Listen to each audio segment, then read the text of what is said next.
ये स्कॉलरशिप से related information है जो जिसका ये पार्ट 2 है, इसको समझें। यहाँ पे बताया गया था 2 तरह की स्कॉलरशिप होती है, एक एनएसपी वाली और यूपी वाली। एनएसपी के बारे में हमने बताया था माइनॉरिटी के लिए होती है, जिसमें मुस्लिम, सिख, जैन, बौद्ध हम ये सब लोग भर सकते हैं।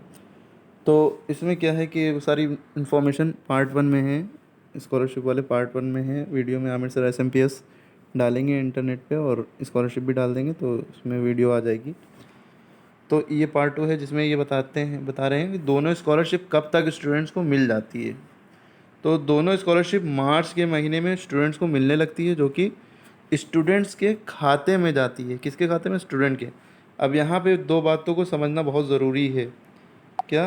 कि एक तो स्टूडेंट अगर 10 साल से कम है, 10 साल से कम है, तो उसके फादर या मदर का अकाउंट नंबर लग जाएगा पासबुक की फ़ोटोकॉपी, ठीक है, फादर या मदर का लग जाएगा। लेकिन अगर 10 साल से बड़ा है तो स्टूडेंट का अकाउंट खुलवाना पड़ेगा, स्टूडेंट का अकाउंट खुलवाना पड़ेगा जाके, ठीक है।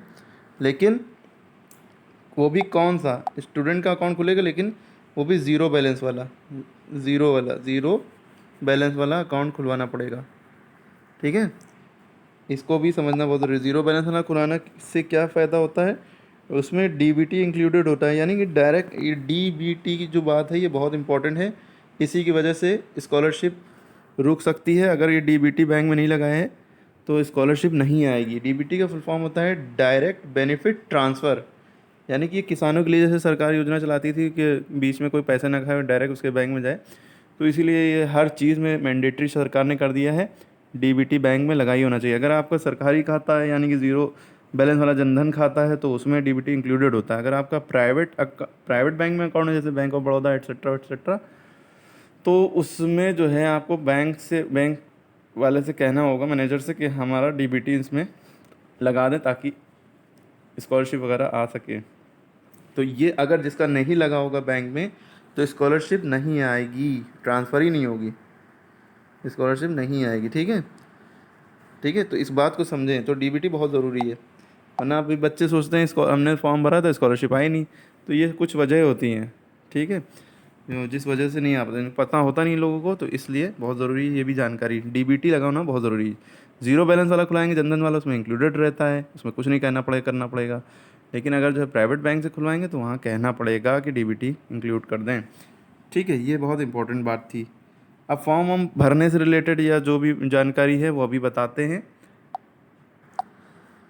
अब एक अहम इंफॉर्मेशन ये है कि भाई दोनों स्कॉलरशिप में किन डॉक्यूमेंट्स की यानी किन पेपर्स की ज़रूरत होती है, और कौन स्टूडेंट्स एलिजिबल हैं यानी कि फॉर्म को भर सकते हैं, उनके पास क्या क्या शर्तें होना चाहिए, स्टूडेंट के पास पूरी होना चाहिए कि वो फॉर्म भर सकते हैं या नहीं भर सकते हैं।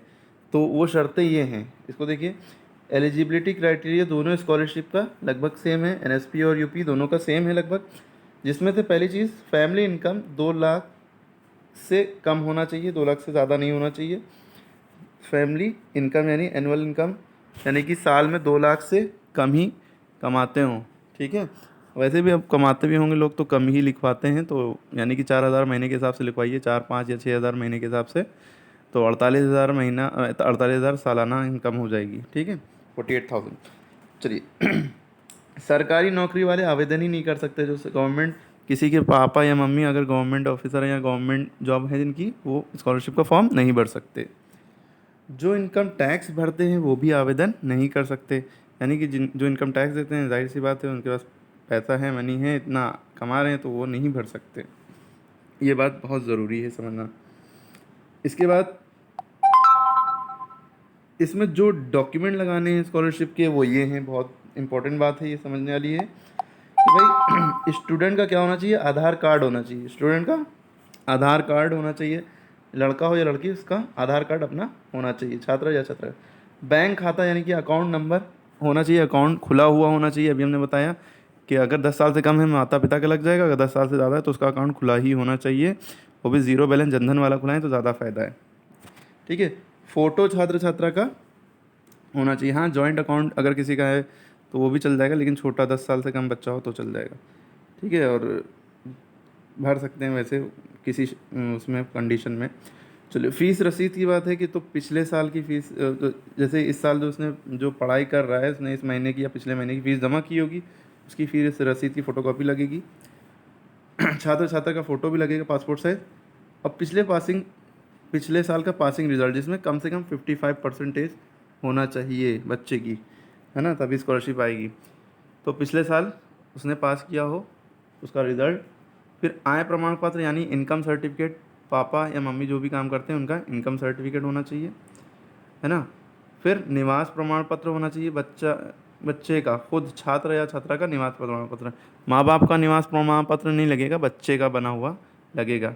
और फिर उसके बाद जाति प्रमाण पत्र, अगर ओबीसी या एससी एसटी में से है, हमने बताया था ओबीसी के बारे में, अदर बैकवर्ड कास्ट, एससी माने शेड्यूल्ड कास्ट, एसटी माने शेड्यूल्ड ट्राइब, उनके बारे में बताया था किसे कहते हैं, है ना। तो अगर इनमें से है तो वैसे फ़ायदा रहता है इसमें भी, तो इनका जाति प्रमाण पत्र लगेगा। और ओबीसी वगैरह में फ़ायदा ये रहता है, अगर ओबीसी ये सब सर्टिफिकेट बच्चे बनवा लेते हैं तो आगे बहुत फ़ायदा रहता है, सरकारी नौकरी जल्दी मिल जाती है, कोटा मिलता है ना। अगर किसी के जनरल वाले के 70 नंबर हैं, उनके 40-50 नंबर हैं, इनको जॉब पहले मिल जाएगी, ये सब होता है। तो वो अलग बात है। लेकिन ये ओबीसी थोड़ा सा बैकवर्ड में आ जाते हैं, और एससी एसटी ये बहुत ज़्यादा लो कास्ट में आते हैं। चलिए वो अलग बात है, फ़ायदा है इसका लेकिन अपनी जगह। और जो माइनॉरिटी यानी मुस्लिम्स हैं, माइनॉरिटी जिनके नाम के आगे खान नहीं लगा है, तो वो ओबीसी के बनवा भी सकते हैं, है ना, वो अलग फ़ायदा है आगे फ्यूचर में, है ना। और अगर मुस्लिम हैं नॉर्मली और नहीं बनवा रहे तो माइनॉरिटी में आते ही स्कॉलरशिप उनकी भी आएगी। स्कॉलरशिप का भी फ़ायदा होता है इन सब चीज़ों में, और क्या कहते हैं आगे फ्यूचर में बहुत से फ़ायदे होते हैं गवर्नमेंट जॉब के को लेकर। उसके बाद जो ज़रूरी चीज़ है वो ये है कि भाई मोबाइल नंबर, जिस टाइम फॉर्म भरा जाएगा मोबाइल नंबर लेके आना है पिताजी को या बच्चे को खुद, ताकि जो है ओटीपी उस पर आए बताया जाए। और अगर आप लोग बाहर से फॉर्म भरवाएंगे तो साइबर कैफ़े वाले लगभग 100 रुपये लेंगे, और अगर मेरे थ्रू करवाएंगे तो सब बहुत आसानी से हो जाएगा आपका, ठीक है, वो अलग बात है। और उसके बाद जो है, अगर छात्र छात्रा 10 साल से कम है तो माता पिता अपना खाता लगा सकते हैं, बेहतर है कि स्टूडेंट का ही खाता हो। और खाते में डीबीटी, देखिए हम बताया था ना, डीबीटी ज़रूर लगा होना चाहिए। डीबीटी हमने डायरेक्ट बेनिफिट ट्रांसफ़र, जिसमें सरकार बैंक में डायरेक्ट पैसे ट्रांसफ़र करती है। इसके अलावा जो इन्फॉर्मेशन है वो अभी बताते हैं। इसके अलावा बच्चे को हम ये एप्लीकेशन फॉर्म देंगे वाला, जिसको वो भर के हमें सबमिट कर देगा, तो उसको हम लोग को फॉर्म भरने में आसानी हो जाएगी, बहुत आसानी से सब हो जाएगा। जिसमें से सबसे पहले क्या भरना है बच्चे को, जिस कॉलेज या स्कूल में पढ़ता है वहाँ का नाम, वहाँ का एड्रेस, एप्लीकेंट्स नेम यानी कि स्टूडेंट नेम, एप्लीकेंट माने होता है स्टूडेंट नेम, और डेट ऑफ बर्थ यानी कि जो उसके आधार पर डेट ऑफ बर्थ हो वो, फादर्स का नेम, फादर्स क्या काम करते हैं, बिज़नेस है या जॉब है, तो बिज़नेस ज़्यादातर लोग लिख देते हैं। मदर्स नेम, मदर का नाम जो है, रिलीजन में मुस्लिम और इस्लाम भी लिख सकते हैं अगर मुस्लिम है, बाकी जो भी रिलीजन है लिख सकते हैं।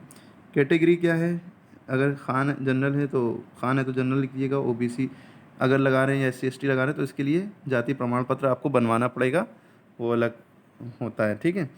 वरना जो है अगर जनरल है तो नहीं बनवाना पड़ेगा, ठीक है। जनरल में बहुत सारे लोग आते हैं जिनके नाम के आगे खान लगाओ, या इसके अलावा भी ब्राह्मण वगैरह हैं, बहुत सारे लोग हैं, वो सब आते हैं इसमें। अब उसके बाद एड्रेस, वही बच्चा जहाँ रहता है वहाँ का एड्रेस लिखना है, प्रेजेंट क्लास जिस क्लास में वो लिखना है, प्रीवियस क्लास यानी कि पिछले साल किस क्लास में था और उसमें कितनी परसेंटेज आई थी, हमने बताया ना 55% कम से कम होना चाहिए, उससे ज़्यादा हो तो अच्छा है 55 से, तो वो लिखनी है। 55 से कम है तो ना ही भरे, स्कॉलरशिप ज़्यादा बेहतर है, ठीक है। मोबाइल नंबर लिखना है पापा का है, और दूसरा अपने फादर का मोबाइल नंबर लिखा, और एक और 2 मोबाइल नंबर लिखने हैं। ईमेल आईडी बेहतर है बनवा लें, अगर नहीं बनी है तो बना लें, और ईमेल आईडी भी लिख दें।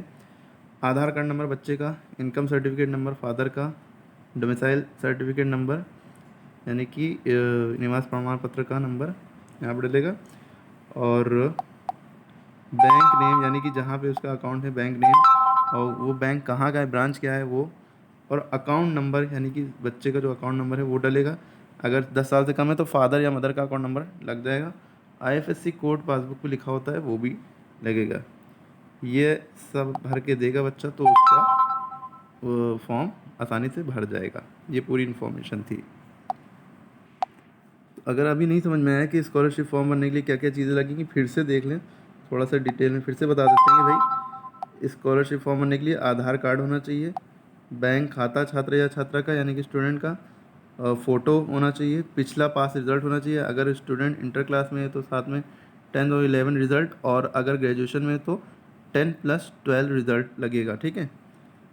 और फीस रसीद होना चाहिए, जो इस साल की जो भर रहा हो लास्ट फीस रसीद, मोबाइल नंबर, ये सब तो पता ही है भाई। फिर उसके बाद आय प्रमाण पत्र, क्या, इनकम सर्टिफिकेट माता या पिता का, निवास प्रमाण पत्र बच्चे का होना चाहिए, छात्र छात्रा का, जाति प्रमाण पत्र अगर जनरल के अलावा है ओबीसी से SC ST तो इसका जाति प्रमाण पत्र बनवाएगा। और अगर आय प्रमाण पत्र नहीं बनाए तब साथ में माता पिता का आधार कार्ड और एक फ़ोटो और सभासद का प्रमाण पत्र साथ में ले जाना पड़ेगा। और अगर निवास प्रमाण पत्र नहीं बनाए तब छात्र या छात्रा को साथ में सभासद का लेटर पैड लाना पड़ेगा, ठीक है। ये सब सभासद को पता होता है, अब जाके बताएंगे, वो सब कर देगा, निवास भी बना देता है, लेकिन वो निवास वैलिड नहीं है, वो निवास जो बना के देगा उसको लेके कचहरी वगैरह से जो है 15 दिन में निवास बन के आता है, वो वैलिड होता है, ठीक है, इसकी वैल्यू होती है। 10 साल से कम उम्र के स्टूडेंट ने फॉर्म में माता पिता का बैंक खाता लगाया जा सकता है। अगर 10 साल से ज़्यादा है तब स्टूडेंट अपना खुद का खाता लगाए। खाते में DBT लगा होना ज़रूरी है, हमने बताया ना, अगर जनधन वाला जीरो बैलेंस वाला होगा उसमें लगा ही होता है। और अगर जनधन वाला नहीं, प्राइवेट बैंक का है किसी की, तो वहाँ जाके आपको बैंक वाले से बात करनी पड़ेगी, मैनेजर से, वो लगा देगा, ठीक है, तभी स्कॉलरशिप आएगी। DBT, direct benefit transfer, direct आपके अकाउंट में आएगी, ठीक है। ये थी पूरी इन्फॉर्मेशन, अगर किसी को डाउट हो कमेंट में पूछ सकता है।